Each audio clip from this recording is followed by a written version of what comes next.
सर्व बौद्ध उपासक उपासिकांना माझे सप्रेम जय भीम.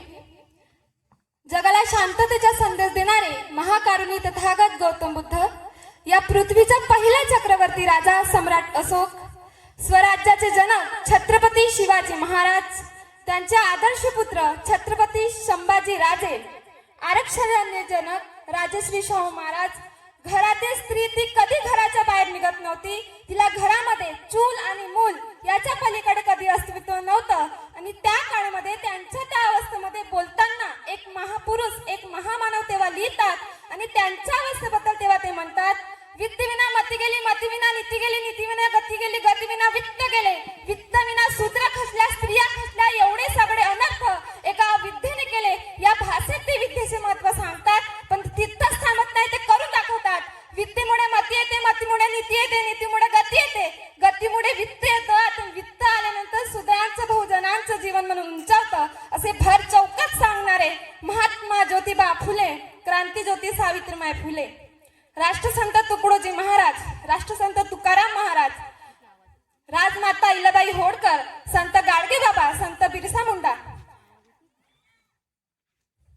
माता रमाई, माता भीमाई, माता अहिल्याई, भारतीय राज्यघटनेचे प्रमुख शिल्पकार, विश्वरत्न, भारतरत्न, बोधिसत्व, परमपूज्य महामानव डॉक्टर बाबासाहेब आंबेडकर, या सगळ्या संत महापुरुषांना आणि महामातांना मी कोटी कोटी प्रणाम करते. तसेच मंचावर उपस्थित आजच्या कार्यक्रमाचे अध्यक्ष, उपस्थित सर्व मान्यवर आणि गावातील सगळे बंधू भगिनींना माझा मानाचा क्रांतिकारी जय भीम. सूरज क्या जाने चांद क्या होता है, धरती क्या जाने आसमान क्या होता है. सूरज क्या जाने चांद क्या होता है, धरती क्या जाने आसमान क्या होता है. जो जिंदगी भर भगवान के नाम पर भीख मांगते उनको क्या पता भारतीय संविधान क्या होता है. या देशामध्ये संविधान म्हणजे एक विधी, मुद्दा, एक कायदा का? या देशामध्ये संविधान नव्हतं का? 1949च्या आधी या देशात कायदे होते, पण ते इंग्रजांचे कायदे होते. इंग्रजांच्या कायदे नव्हते का? इंग्रजांच्या आधी या देशात कायदे होते, पण ते वेगवेगळ्या स्वस्त निघाचे कायदे होते. त्या आधी या देशात कायदे नव्हते का? त्या आधी या देशात कायदे होते, पण ते म्हणून सांगितलेले कायदे होते. आणि म्हणून सांगितलेले कायदे महात्मा ज्योतिबा फुले, डॉक्टर बाबासाहेब आंबेडकर, क्रांतिबाज ज्योतिबा महात्मा फुले, राजश्री छत्रपती शाहू महाराजांनी नाकारलेले होते. आणि तुम्ही आम्ही नाकारणार, तर यात काही मोठा उद्देश नाही. मग घटना एकट्या बाबासाहेबांनी लिहिली का? तर नो डाऊट घटना समितीमध्ये अनेक पदाधिकारी होते, तरी बाबासाहेबांना घटनेचे शिल्पकार का म्हटले गेले? 28 ऑगस्ट 1947 रोजी डॉक्टर बाबासाहेब आंबेडकर यांच्या अध्यक्षतेखाली मसुदा समिती स्थापन झाली. त्या समितीमध्ये अनेक पदाधिकारी होते, अनेक सदस्य होते. एक सदस्य मृत्यू पावले, त्यांची जागा तशीच राहिली. एक सदस्य रिकामी जागा केली, ते जागा तशीच राहिली. एक सदस्य अमेरिकेत गेले, त्यांची जागा तशीच राहिली. एक सदस्य संस्थानिकाच्या समाजाच्या कामात गुंतल्यामुळे असून सुद्धा नाही आहे असे सांगत होते. आणि 2 सदस्य हे दिल्लीवरून दूर असल्यामुळे व त्यांची प्रकृती बरी नसल्यामुळे तेही घटनेच्या कामात उपस्थित नव्हते. अशा वेळेला संपूर्ण भार एकट्या डॉक्टर बाबासाहेब आंबेडकर. ड्राफ्टिंगला अतिशय महत्वाचं की या सगळ्या देशाचं आर्थिक, सामाजिक, राजकीय, धार्मिक, सांस्कृतिक परिस्थितीला साजेशी अशी अनुरूप घटना तयार करण्याची संपूर्ण जिम्मेदारी एकट्या डॉक्टर बाबासाहेब आंबेडकर यांच्यावर येऊन पडली. आणि ती जिम्मेदारी त्यांनी सखोल दराने, परिश्रमाने, शारीरिक संस्थेची चिंता न करता, पाण्याचा तुकडा पाण्यात खाऊन, अर्धपोट उपाशी राहून 2 वर्ष 11 महिने 18 दिवसात भारतीय संविधानाची निर्मिती केली. तरी लोक म्हणतात, पण एकटेच का? तर ऐका, दिल्लीच्या सेंट्रल हॉलमध्ये जा. ज्या दिल्लीच्या सेंट्रल हॉलला अशोक हॉल असं म्हटलं जातं, जिथे महामहिम राष्ट्रपती पदाची सूत्र स्वीकारणाऱ्या व्यक्तीची शपथ होते, त्या हॉलमध्ये संविधान दिवसाचा जो फोटो लावलेला आहे, त्या फोटोमध्ये डॉक्टर बाबासाहेब आंबेडकर एकटं संविधान देत आहेत आणि सगळं घेत आहेत. 2 वर्ष 11 महिने 18 दिवस संविधान तयार झालं, सगळं झालं.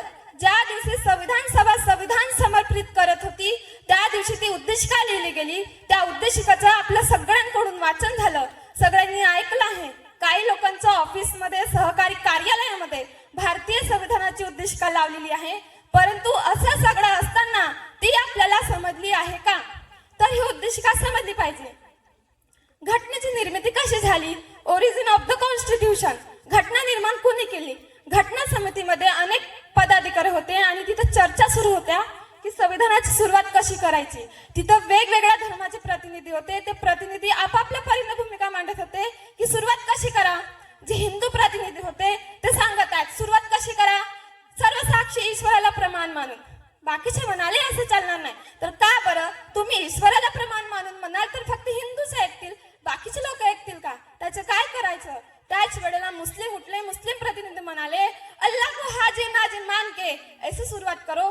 अरे फिर अल्लाह को मानने वाले अल्लाह का मन करेंगे, बाकी का क्या होगा. त्याच वेळेला ख्रिश्चन प्रतिनिधी सांगत आहेत in the name of God अशी सुरुवात करता येईल का. सिख बांधव सांगत आहेत वाहेगुरु की खालसा वाहेगुरु की फतेह अशी सुरुवात करता येईल का. त्या काळामध्ये बुद्धिझमचं धम्मचक्र प्रवर्तन झालेलं नव्हतं, ते 1956 झालेलं आहे. निश्चितपणे तिकडे बुद्ध किंवा बौद्ध असं काही उल्लेख नाही. आता या सगळ्यातलं स्वीकारायचं काय. समजा ईश्वराच्या नावाने केलं तर कदाचित जैन मुस्लिम बौद्ध ऐकणार नाहीत. गुरु नानकाच्या किंवा वाहेगुरुच्या नावाने केलं तर शीख ऐकतील, बाकीच्या धर्माचे ऐकणार नाहीत. इस्लामच्या नावाने केलं इस्लाम ऐकतील, बाकीच्या धर्माचे ऐकणार नाहीत. मग काय करावं. नेहरू आणि डॉक्टर बाबासाहेब आंबेडकर दोघंही एक ठरवत आहे आणि सुरुवात काय येत आहे बघा. We the people of India आम्ही भारतीय लोक आमच्या प्रती हे संविधान अंगीकृत समर्पित करीत आहोत.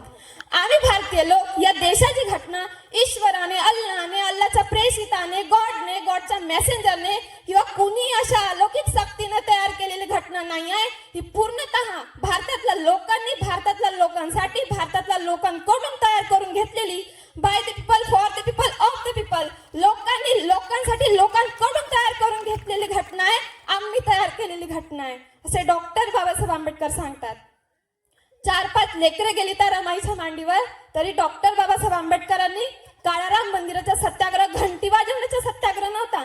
मला मंदिरात जाऊन घंटी वाजवू द्या. अरे आम्ही माणसं आहोत, तुम्हाला कुत्र्यांचा प्रवेश चालतो, तुम्हाला माकडांचा प्रवेश चालतो, तुम्हाला जनावरांचा प्रवेश चालतो. माणसाला जर मंदिरात प्रवेश नसेल तर माणूस म्हणून जगण्याचा अधिकार मिळावा म्हणून बाबासाहेबांनी काळाराम मंदिराचा सत्याग्रह केलं. पाण्याचा सत्याग्रह करणारे एकमेव डॉक्टर बाबासाहेब आंबेडकरच होते. 14 तळ्यावर तुम्हाला कुत्र्याला पाणीच बंदी नाही, जनावरांना बंदी नाही, माणसाचा स्पर्श चालत नाही 14 तळ्यावर. माणूस म्हणून जगण्याचा अधिकार मिळावा म्हणून डॉक्टर बाबासाहेब आंबेडकरांनी 1927ला 14 तळ्याचा सत्याग्रह केला आणि आम्ही माणसं आम्हाला पाणी पिण्याचा अधिकार द्या, याला म्हणतात क्रांती. डॉक्टर बाबासाहेब आंबेडकर म्हणतात राज्यघटना लिहिताना मला फारसे कष्ट पडले नाहीत, कारण माझ्या डोळ्यापुढे छत्रपती शिवाजी राजांनी निर्माण केलेलं स्वराज्य उभे होतं. आमच्यातलेच काही लोक गद्दार झाले, त्यांच्यासोबत ते बसायला गेले, ती तिथून ऑर्डर झाडतात लाडकी बहिणांनी 1500 रुपये दिले. ज्यांना वाटतं 1500 रुपये दिले म्हणून तुम्ही लाडक्या बहिणी झाल्या, परंतु तुम्ही लाडक्या बहिणी त्या बाबासाहेबांच्या आहेत. डॉक्टर बाबासाहेब आंबेडकर जेव्हा धनबादला गेले आणि धनबाद हे आपल्या देशातील सगळ्यात मोठं कोलमाईलचं ठिकाण आहे, त्या कोलमाईलच्या ठिकाणात गेले आणि तिथे एका 400 फूट आत खोलीमध्ये एक 7 महिन्याची गर्भवती महिला आपल्या डोक्यावर कोळशाचे टोपले घेऊन जात होती. तेव्हा डॉक्टर बाबासाहेब आंबेडकर त्या कोळशाच्या खाणीत उतरले. लाडक्या बहिणींनो ऐका, डॉक्टर बाबासाहेब आंबेडकर त्या कोळशाच्या खाणीत उतरले आणि त्या महिलेला विचारलं की तुझ्या घरी अशी कोणती बिकट परिस्थिती आहे ग, तू 7 महिन्याची गर्भवती महिला सुद्धा असताना कोळशाचे टोपले घेऊन डोक्यावर जात आहे.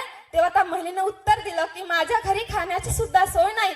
तेव्हा ह्या सगळ्या जाती धर्माच्या महिलांसाठी हिंदू कोड दिलेलं ही आम्हाला दिलेली बाबासाहेबांनी मोठी देण आहे.